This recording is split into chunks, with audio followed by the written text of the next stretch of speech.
Hai sobat, jumpa lagi dengan channel Adi Parmadi. Kali ini kita akan membahas berkaitan dengan penyusunan jalan SDGs desa.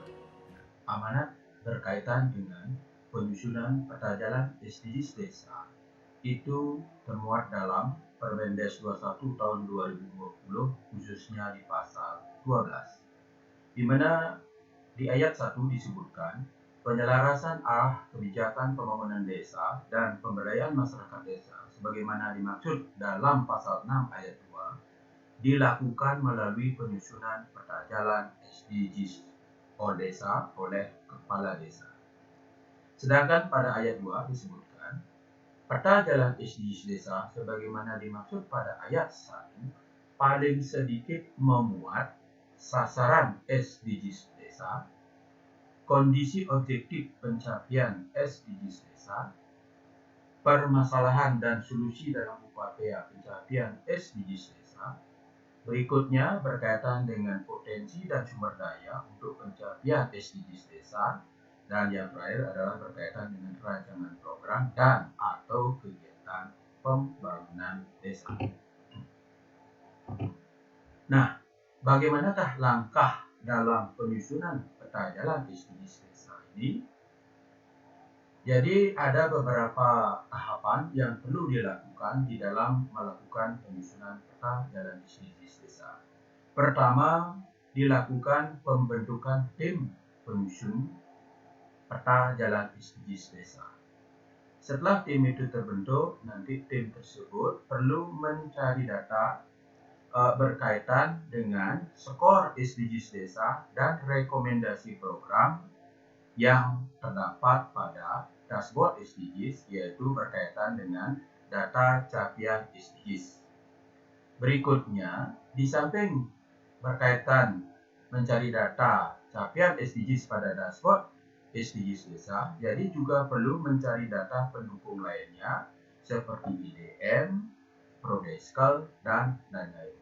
Nah, di samping itu, setelah didapatkan data-data di atas berkait dengan skor SDGs dan rekomendasi program serta data lain yang menunjang, kemudian untuk mendapatkan strategi atau solusi dalam menentukan program berdasarkan masalah dan potensi desa, jadi tim penyusun akan melakukan analisis SWOT atas 18 SDGs tersebut.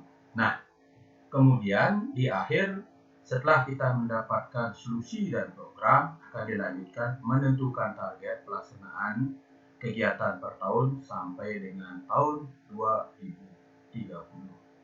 Jadi itu langkah-langkah yang perlu dilakukan di dalam penyusunan peta jalan SDGs desa. Nah, bagaimana format dalam penyusunan peta jalan SDGs desa?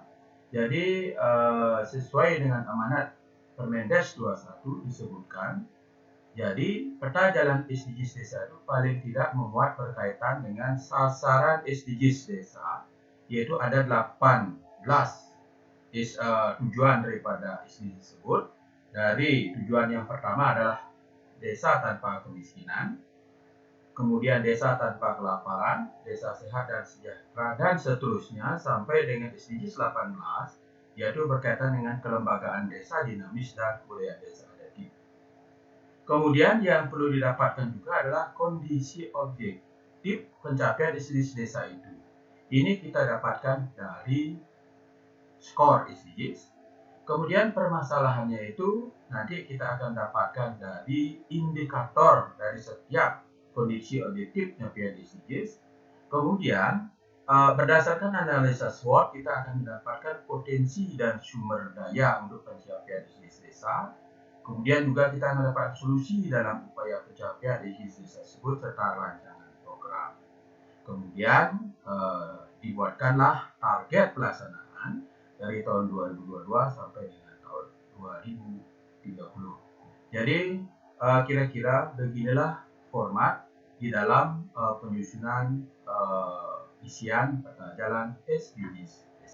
Baik teman-teman, sebagai contoh bagaimana tim penyusun tersebut untuk mendapatkan data yang menunjang dalam penyusunan peta jalan SDGs.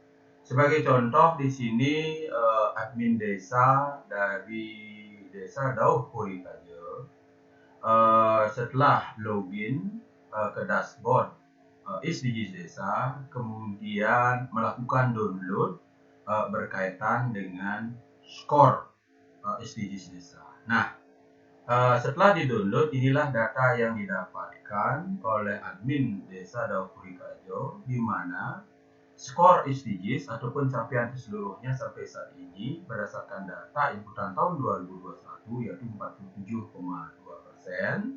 yang 47,2% ini didapat dari penjumlahan 18 SDGs ini kemudian dibagi 18.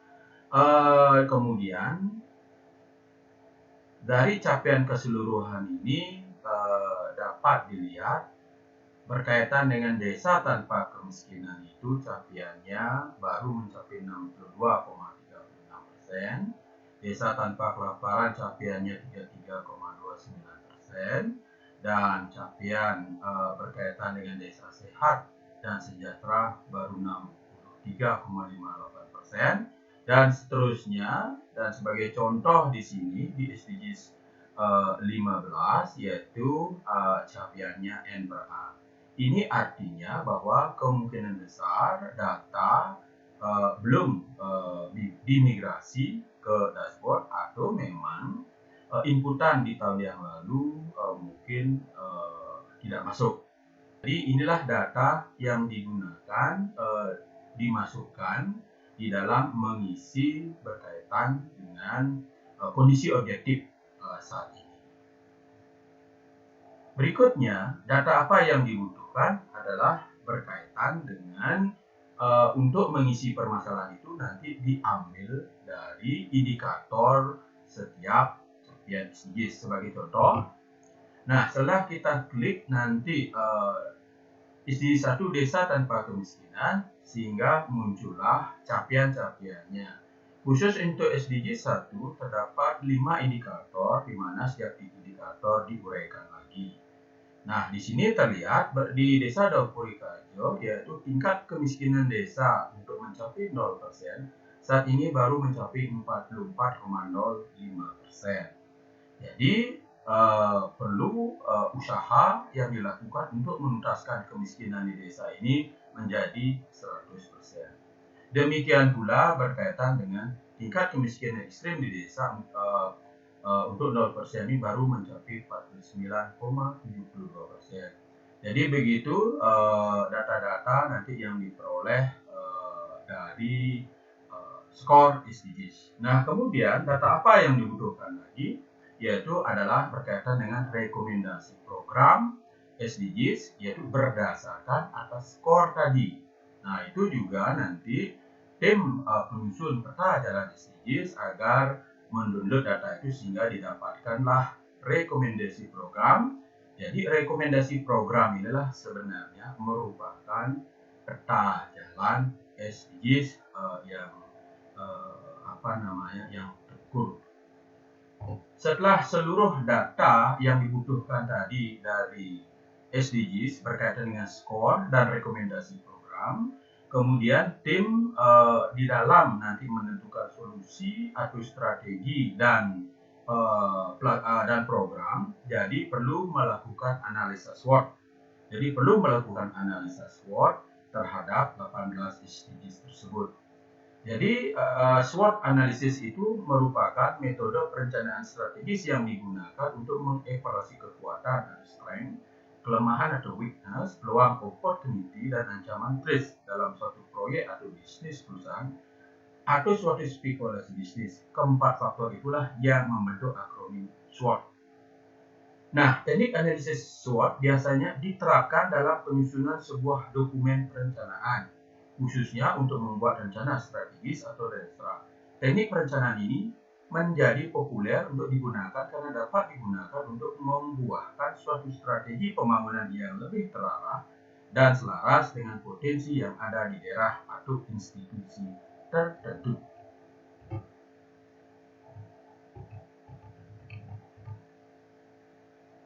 Nah, inilah bagian daripada analisa SWOT. Maka di dalam analisa SWOT kita akan mendapatkan di desa itu ada faktor internal, yaitu berupa kekuatan dan kelemahan, dan sedangkan faktor eksternalnya berupa peluang, opportunity, ancaman, threats. Nah, jadi berdasarkan atas data-data faktor internal berkaitan dengan kekuatan dan kelemahan dan faktor eksternal peluang dan ancaman, maka akan didapatkanlah strategi berkaitan. Yang pertama berkaitan dengan kekuatan keluarga, kita mendapatkan strategi SO. Misalnya berkaitan dengan ada faktor internal kelemahan dengan faktor eksternalnya adalah peluang atau opportunity, akan mendapatkan strategi WO dan seterusnya. Nah, berdasarkan strategi-strategi yang didapatkan dari setiap kekuatan, kelemahan, peluang serta ancaman tersebutlah nanti dibuatkan solusi, akan didapatkan solusi dan dilanjutkan dengan penetapan program. Nah, baik teman-teman, kita langsung saja simulasikan bagaimana pertama yaitu mengambil data di dashboard, dan yang kedua bagaimana melakukan analisa. Nah, baik teman-teman, kita lanjut ke simulasi. Setelah admin desa nanti login ke dashboard SDGs desa, maka admin desa, dalam hal ini kami contohkan di desa Dapur saja, melakukan pengambilan data berkaitan dengan capaian SDGs desa. Nah, setelah kita klik capaian SDGs desa, akan muncul beberapa submenu berkaitan dengan skor SDGs desa, perbandingan skor SDGs desa, dan rekomendasi program. Yang perlu kita ambil dalam rangka penyusunan peta jalan SDGs desa berkaitan skor SDGs desa dan rekomendasi program. Nah, pertama perlu kita ambil data adalah skor SDGs desa. Kita klik skor SDGs desa. Nah, di sini akan terlihat capaiannya seperti yang kami sampaikan di PowerPoint tadi, bahwa di SDGs 15 yaitu capaiannya NPA. Nah, kemudian berdasarkan skor ini nanti silahkan admin desa melakukan download nanti sehingga kita mendapatkan data PDF-nya. Kita klik download. Nah, ini sudah terlihat data sudah di-download. Nah, itu data yang pertama sudah kita dapatkan. Kemudian data kedua yang perlu kita dapatkan di samping capaian kondisi objektif SDG saat ini dari segi 1 sampai 18. Jadi kita perlu mengetahui juga mendapatkan data berkaitan dengan capaian yaitu di setiap SDGs. Nah, sebagai contoh, data yang perlu kita ambil pertama adalah berkaitan dengan keluarnya capaian desa tanpa kemiskinan sebesar 62,36%. Ini apa saja indikatornya? Jadi nanti langsung diklik. Nah, jadi setelah diklik akan muncul capaian-capaian indikator dari SDG 1. Nah, sebagai contoh bahwa di SDG 1 seperti kami sampaikan tadi sebenarnya ada 5 indikator. Nah, ada 5 indikator, yaitu dari indikator 1, indikator 12, 13, 14, dan 15. Nah, seperti kami sampaikan tadi bahwa meskipun capaian SDGs-nya itu keluar, tetapi ada beberapa data juga yang tidak masuk, yaitu berkaitan dengan indikator di 1.5. Oke, jadi 1.5. Kemudian ada juga beberapa indikator yang capaiannya sudah 100%.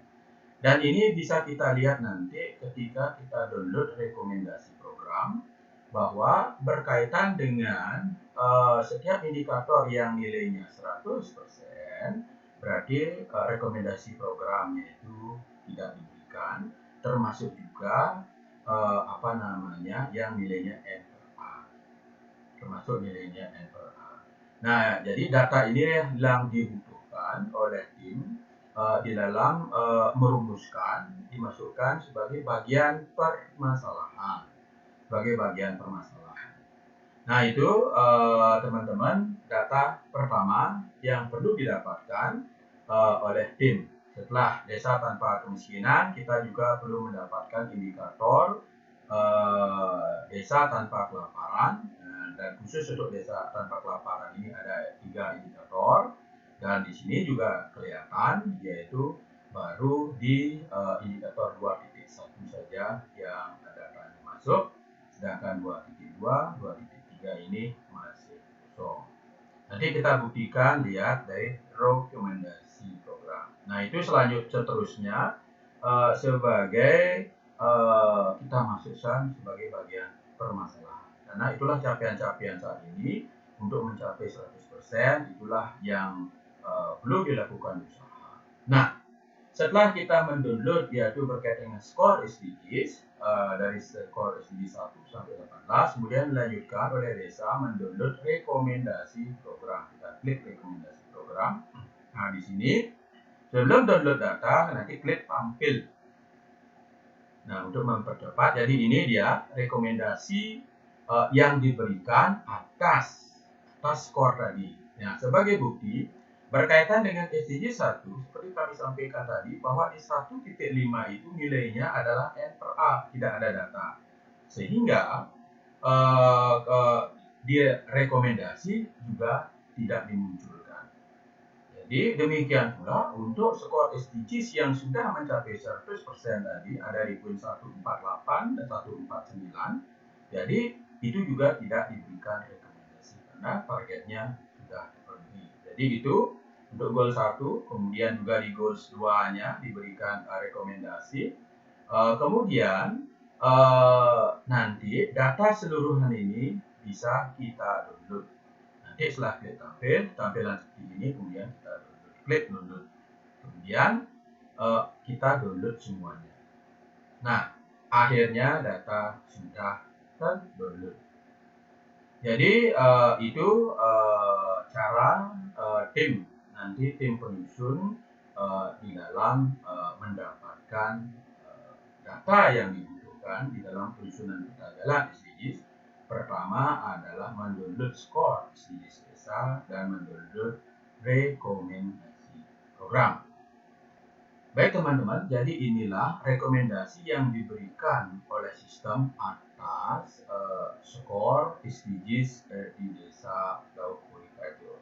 Jadi data ini dibutuhkan untuk mengisi target pelaksanaan setiap tahunnya sampai tahun 2030. Jadi itu data yang didapat dari rekomendasi program, yaitu untuk mengetahui capaian ataupun target yang perlu dilakukan oleh desa setiap tahun.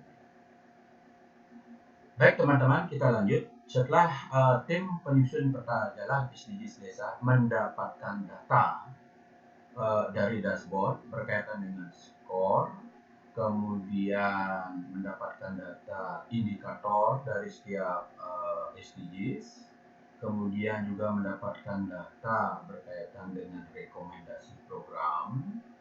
Dan untuk mendapatkan solusi atau strategi dan program, jadi tim penyusun peta jalan SDGs agar melakukan analisa SWOT terhadap ke-18 SDGs tersebut. Ini hanya contoh. Sebagai contoh tadi, bahwa capaian SDGs desa tanpa kemiskinan itu adalah 47,2%. Jadi artinya di desa Dauk Purikajo ini untuk capaian SDGs itu mencapai 100% berarti masih ada PR. Oke, ada PR yaitu sekitar 53%-an. Dan dapat dilihat secara rinci beberapa indikator pelaksanaan dalam capaian SDGs tersebut. Nah, atas dasar permasalahan dan kondisi objektif saat ini, maka tim akan melakukan analisa SWOT terkait dengan SDGs 1, yaitu desa tanpa kemiskinan. Dan sebagai contoh, misalnya faktor internal yang ada di desa itu bahwa pemerintah desa memiliki komitmen yang baik dalam pengurangan kemiskinan. Sebagai contoh, misalnya setiap tahun sudah melakukan pemberian BLT, ada PKH, jaminan kesehatan, program bantuan pendidikan, dan lain-lain. Kemudian kekuatan yang lain, desa itu memiliki potensi desa, baik sumber daya manusia, sumber daya alam, yang dapat mendukung penyelesaian artinya desa tanpa kemiskinan tersebut. Dan juga mungkin desa itu memiliki BUMDes dengan kinerja baik yang bisa dimanfaatkan dalam penyelesaian desa tanpa kemiskinan tersebut. Nah, di samping faktor internal berkaitan dengan kekuatan, desa tersebut juga memiliki kelemahan. Dalam ini sebagai contoh, misalnya pemerintahan desa belum memiliki strategi dalam penanganan kemiskinan, dalam hal ini belum memiliki perdes gitu misalnya. Kemudian juga dilihat kelemahannya bahwa di desa tersebut mungkin warga miskinnya banyak yang belum memiliki keterampilan. Jadi inilah kekuatan dan kelemahan sebagai faktor internal. Kemudian apa faktor eksternalnya berupa opportunity atau peluang, bahwa Desa Dapuri Tajon ini memang memiliki rencana penyusunan perdes, yaitu pengurangan kemiskinan, dan ditujukan benar bagi masyarakat miskin di desa. Kemudian desa tersebut memiliki sumber daya anggaran baik berupa dana desa, ADD, pajak, retribusi, dan mungkin karena BUMDesnya bagus akan mendapatkan PAD. Di samping itu, desa juga memiliki aplikasi di samping dengan aplikasi SDGs. Kemudian juga ke desa tersebut banyak program bantuan sosial dalam rangka pemulihan ekonomi lewat desa. Nah, di samping ada peluang, sebagai faktor eksternal juga ada ancaman. Yaitu ancamannya bagaimana? Mungkin selama ini diketahui aplikasi itu ada banyak permasalahan, jadi itu merupakan ancaman. Jadi aplikasi yang bermasalah perlu ada pengawasan dan disusun program yang lebih praktis. Kemudian diketahui juga mungkin di sana pemahaman masyarakat yang masih rendah mengenai hak mereka untuk memperoleh penghidupan yang layak. Nah, berdasarkan faktor internal yaitu kekuatan dan kelemahan, sedangkan faktor eksternal peluang dan ancaman, itulah kita akan mendapatkan strategi berkaitan dengan SO, kemudian WO, dan seterusnya.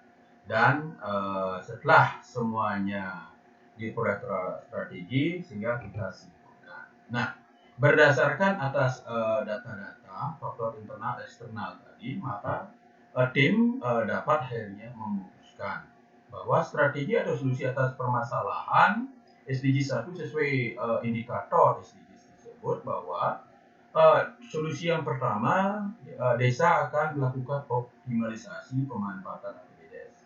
Yang kedua, misalnya mengurangi beban hidup masyarakat, itu strateginya. Kemudian meningkatkan pendapatan masyarakat dengan mengoptimalkan potensi desa.